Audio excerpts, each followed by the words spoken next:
Ration card बनवाने के लिए 1200 रुपया मांगा जाता है, वृद्धा पेंशन के लिए पैसा मांगा जाता है, इंदिरा आवास के लिए पैसा मांगा जाता है, आयुष्मान कार्ड बनाने के लिए पैसा मांगा जाता है, ई श्रम कार्ड बनवाने के लिए 70 रुपया मांगा जाता है, आयुष्मान ये जो आवासीय बनता है उसके लिए 300-400 रुपया मांगा जाता है, जातीय बनाने के लिए 300-400 रुपया मांगा जाता है। चुके हैं मुजफ्फरपुर के मारीपुर में नगर पंचायत की चुनाव है। इस चुनाव में हमारे वार्ड पार्षद हैं, चलिए हम इनसे पूछते हैं, इनसे जानते हैं कि आखिर इनके वार्ड में क्या चीज़ है, अपने स्तर से काम किए हैं। अभी हम वार्ड नंबर 9 से मैं मोहम्मद नौशाद आलम चुनाव नगर निगम का लड़ रहा हूँ और हमारे वार्ड में जो वर्तमान पार्षद रहे हैं इनामुल जी के माध्यम से कोई भी वार्ड में काम विकास का नहीं किया गया, क्योंकि न उस चित्रगुप्तपुरी जो एक रोड है वहाँ का बिल्कुल रोड बर्बाद है। पिछले 5 साल से वो रोड बिल्कुल समझिए कैंसर है, वो रोड नहीं समझिए कि बिल्कुल ही मतलब जाने आने में कादों का सामना करना पड़ता था। अभी समाज के सारे लोग हम लोगों ने मिलकर और बनवाने का काम किया और फिर बीबीगंज कब्रिस्तान तेगिया मदरसा के पास का जो रोड का स्थिति है बिल्कुल ही बेकार है, जो अभी उसी तरह है। चित्रगुप्तपुरी का तो खैर हाथ लगाया, हम लोग बहुत विरोध किए तो, और अभी कोई विकास का काम उनके माध्यम से नहीं किया गया, या वो राशन कार्ड हो या वृद्धा पेंशन हो या मुस्माती हो या आयुष्मान कार्ड हो। जो आपका कहना है कि जो पूर्व वार्ड पार्षद थे उनके स्तर से उनके कार्यकाल में ऐसा कोई काम नहीं किया गया जो समाज की हित हेतु, समाज के भलाई हेतु काम हो, ऐसा कोई काम ही नहीं किया गया। कोई काम नहीं किया गया है, या किसी तरह का कोई बीमार हो उसको सहयोग नहीं किया जाता, या किसी की बेटी की शादी उसमें सहयोग नहीं किया जाता है, रास्ता कट के निकल लेते हैं। और अभी कल का ही बात है, एक आदमी का सिटी करवाना था, डॉक्टर साहब सिटी लिखे तो हमने बोला कि सदर में जाके करवा लो, तो वो बोले कि नहीं, डॉक्टर साहब ने बोला कि वहीं से करवाना। हमारे पार्षद साहब गए, 2000 रुपया घट रहा था, ये वो देने से मना कर दिए, बोले मैं कल आके बात करूँगा, और फिर वो वहाँ से उठ के चल दिए। हमें पता चला, हम गए उनको जाके 2500 रुपया देने का काम किया। मैंने बोला आपको 2000 घट रहा है, 2500 रखिए, ये 500 दवा एक्स्ट्रा दवा के लिए रखिए, घटेगा ज़रूरत पड़ेगा आप मुझे याद कीजिएगा। 5000 उनके पास था और 2500 हमने उनको देने का काम किया। इस तरह का उनका नीति है कि अपने वार्ड में कोई परेशान है, परेशानी हालत में छोड़ दिया जाए। और रहा, मैं अपने वार्ड नंबर 9 में चाहता हूँ कि हमारे माध्यम से एक एम्बुलेंस का भी सुविधा हम करना चाहते हैं। हम लोगों को लोग हमेशा सपोर्ट करें कि हम आगे का अपने वार्ड नंबर 9 का विकास करने का काम करें। इनका कहना है कि हम अपने स्तर से पूरे अपने वार्ड को स्वच्छ और संपूर्ण और एक सहनशील वार्ड बनाने का काम करेंगे। हम अपने स्तर से यहाँ पे मतलब एक एम्बुलेंस की सुविधा कराएं। तो चलिए यहाँ पे जो बातें हैं इनसे, और एक बात और जानना चाहता हूँ कि आप जो एम्बुलेंस की सुविधा उपलब्ध कराइएगा, इस एम्बुलेंस की सुविधा में क्या वहाँ के जो गरीब लोग हैं उनको सुविधा दी जाएगी?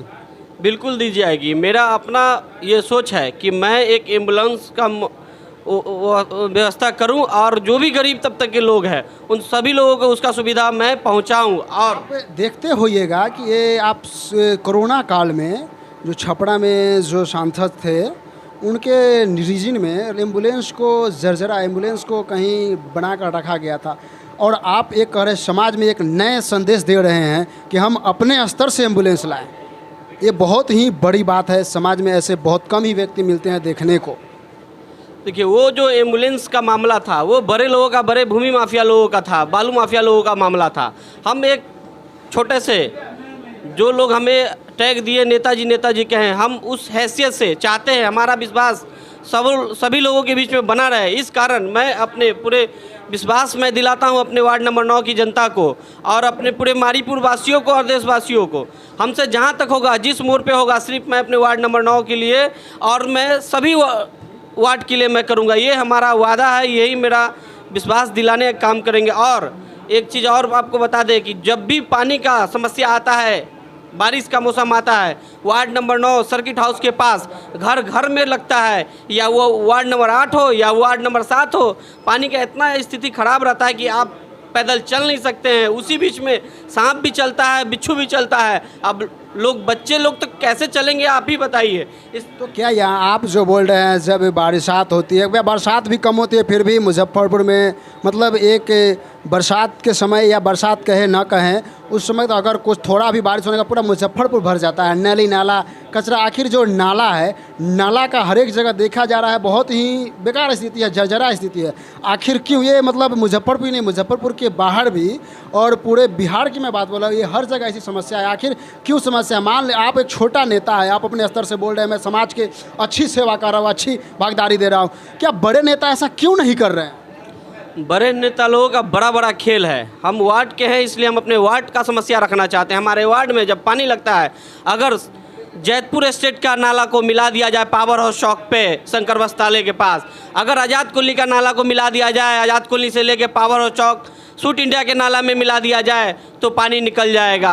अगर रेलवे लाइन का जो नाला है, जो पानी का समस्या है, वो अगर वहाँ से अगर घींच के गोल्ड जिम तक ला दिया जाता है तो हमारे वार्ड नंबर 9 में कहीं पे पानी लगने का काम नहीं होगा। ये सारा काम मैं करवाने का काम करूँगा अपने माध्यम से। जहाँ तक मुझे जाना हो डीएम साहब के पास मैं आवेदन लेके जाऊँगा और अपना सारा बात रखने का कोशिश करूंगा। और हमारे वार्ड के सभी साथियों लोग हमारा सपोर्ट करें कि हम जहां भी चले हमारे साथ कदम से कदम मिला के चले। इससे पहले जो वार्ड पार्षद थे, क्या वो डीएम साहब को अपनी आवेदन नहीं दिए कि यहाँ पे नाला खराब है, यहाँ पे रोड खराब है, यहाँ पे बिजली की सुविधा नहीं है, यहाँ पे ये सुविधा नहीं है, वहाँ पे वो सुविधा नहीं है, एम्बुलेंस नहीं है? तो क्या इससे पहले जो वार्ड पार्षद थे वो उन्होंने नहीं किया ये कार्य? ये बिल्कुल घूसखोरी वाला सारा, अभी हमने आपको बताया कि छोटा से छोटा काम करवाना हो तो वहाँ पैसा का ही डिमांड करते हैं। अगर एक आयुष्मान अगर जातीय भी बनवाना हो तो 300 से 400 रुपया लिया जाता है, और वो एक आवेदन लिखकर कैसे वो डीएम साहब को देंगे? वो देने जाते हैं। अगर उनके साथ सिर्फ एक ही समस्या, बड़े लोग के साथ उठना बैठना, अगर उनके दरवाज़ा पे आप जाइएगा तो वो दरवाज़ा बंद मिलेगा, 8 भाई में से गेट ढकढकाया जाएगा और वो गेट खोलने का भी काम नहीं करेंगे। 2 दिन 4 दिन बाद आपको बस एक ही चीज़ सुनने को मिलेगा कि जी आप भैया तो पटना गए थे, भैया है नहीं। घर से अगर कोई निकलते भी हैं तो बस एक ही बात निकलेगा, वो तो फलाने मेयर साहब से मिलने गए हैं, अभी उनका मीटिंग चल रहा है, वो आएंगे नहीं, अभी वो शाम में आएंगे।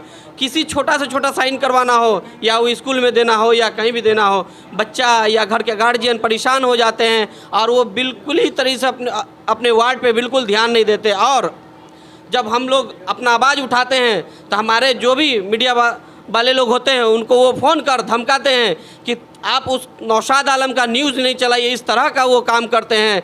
और मैं खुलासा कर देता हूँ कि अगर इस तरह का काम करेंगे तो मैं रोड पे उतर कर उनको समझाने का काम करूंगा। मैं उसके खिलाफ डीएम साहब को आवेदन दूंगा, अपने थाना प्रभारी, अपने एसपी साहब, डीएसपी साहब को मैं आवेदन देने का काम करूंगा। वो हमको किसी तरह से हमको दबाने का काम नहीं करेंगे, क्योंकि मैं एक स्वतंत्र हूं।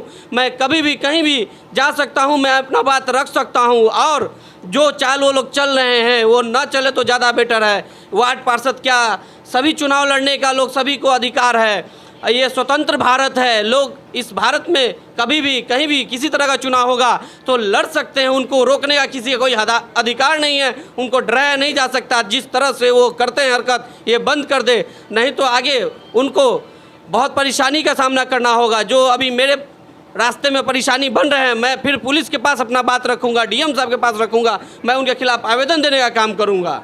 आप बोले मीडिया को, पत्रकार को धमकी दी जा रही है, क्या ऐसा कोई पत्रकार है जो आपकी न्यूज़ को चलाया, उस पत्रकार को धमकी मिला है? जी बिल्कुल मिला है धमकी। ज़रूरत पड़ने पे मैं उनका रिकॉर्डिंग तक सुनाऊंगा आपको। मेरे पास जब तक कोई प्रूफ नहीं रहता है मैं कोई बात कहीं पे नहीं कहता हूं, मेरे पास उसका प्रमाण है। अब मैं ये बात रखूंगा, ज़रूरत पड़ने पे मैं डीएम साहब के पास जाऊंगा, एसपी साहब के पास जाऊंगा, ज़रूरत पड़ने पे मैं पटना भी मैं पहुंचूंगा, उनके खिलाफ मैं काम करूंगा और हमेशा किया हूं और करता रहूँगा। मेरे वार्ड नंबर 9 का जब तक जल जमाव, रोड का समस्या, नाला का समस्या, राशन कार्ड का समस्या, वृद्धा पेंशन का समस्या, मुस्माती का समस्या, जो भी, या वृद्धा पेंशन का समस्या या फिर इंदिरा आवास का समस्या, हमारे वार्ड में घर घर जब पानी होता है लगता है, वो सारा समस्या पे मैं मुजफ्फरपुर डीएम साहब को लिख कर दूंगा। और यहाँ अगर मेरा बात नहीं सुना जाता तो मैं पटना पहुँचूँगा, अपने माननीय मुख्यमंत्री जी जो जीतन राम मांझी जी हैं उनके पास मैं जाऊँगा, उनके पास अपना बात रखूँगा, फिर मैं उनके माध्यम से मैं आगे का बढ़ने का काम करूँगा और अपने वार्ड नंबर 9 को स्वस्थ अच्छा विकास का काम करने का काम करूँगा। मीडिया जो है, प्रेस है, जो ये स्वतंत्र लोकतंत्र का चौथा स्तंभ है, उसको आखिर धमकी देने का अधिकार कहाँ से मिला? वो लोग काफ़ी दबंगगिरी करते हैं। वो लोग 8 भाई, वो लोग हर एक दूसरे का माइंड डाइवर्ट करने का काम करते हैं। वो लोग बहुत ही 420 किस्म के लोग हैं। आप हमसे नहीं, हमारे वार्ड में पूछा कीजिए, हमारे वार्ड नंबर 9 का स्थिति क्या है। एक जनता उसके बारे में खुलासा कर देगी। जब घर पे जाते हैं तो वो 1 मिनट भी नहीं मिलते हैं और वो तो अपने मीटिंग में व्यस्त रहते हैं। कभी फ़ोन करेंगे हम तो पटना है, कभी फ़ोन करेंगे हम तो मेयर साहब के पास बैठे। आप फ़ोन करके देख लीजिए, फ़ोन नहीं उठाते। और एक दिन क्या आपका वाक़या बता दूँ, एक दिन यूँ ही जब नाला साफ़ करवाने के लिए आदमी पहुंचा तो उसको बोला लेबर को कि भैया यहाँ पे थोड़ा सा नाला जाम है, साफ़ कर दीजिए। बोला कि हमको पार्षद साहब मना किए यहाँ पे नहीं करने के लिए। तो वो बोला कि भाई पार्षद इस वार्ड का ही है ना, वो तो नहीं, हमारा अभी उधर ड्यूटी लगा, हम इधर ड्यूटी नहीं करेंगे। वहाँ पर से एक व्यक्ति उनको फ़ोन लगाया पार्षद साहब को। पार्षद साहब बोले इनामुल हक जी कि लेबर जब फ़ोन किया तो बोला भैया यहाँ पे साफ़ करने के लिए बोल रहा है। तो इनामुल हक बोलते हैं, ए साला तुमको जो बोले हम यहाँ काम करने के लिए ना, तुम वहाँ पे क्यों गया? मेरा इसके पास प्रमाण है, इसका भी मेरे पास रिकॉर्डिंग है। जब जिस समय जहाँ दिखाना हो मैं दिखाऊंगा और आदमी को सामने प्रेस के सामने ला के मैं ये चीज़ प्रूफ करूंगा कि हाँ वो उन्होंने इस तरह का शब्द इस्तेमाल किया। क्यों? वो होते कौन है वार्ड में इस तरह का लोग को धमकी देने वाले कि तुमको यहाँ काम, लेबर है ठीक है हम नाला साफ़ करेंगे, आप जहाँ वार्ड नंबर 9 का जहाँ तक एरिया है मैं वहाँ तक काम करूँगा, स्पेशल मैं यहीं पे नहीं करूँगा। हमको जहाँ जहाँ लगेगा कि मेरा काम ख़राब है मैं वहाँ पे काम सुधारने का और अच्छा काम करने का काम करूँगा। बने रहिए हमारे नया बिहार न्यूज़ एक्सप्रेस के साथ। हम चलेंगे मारीपुर में और वहाँ भी दिखाएंगे, सच्चाई से सच्चाई रूबरू कराएंगे। कैमरामैन रूपा के साथ अमरीश कुमार की रिपोर्ट।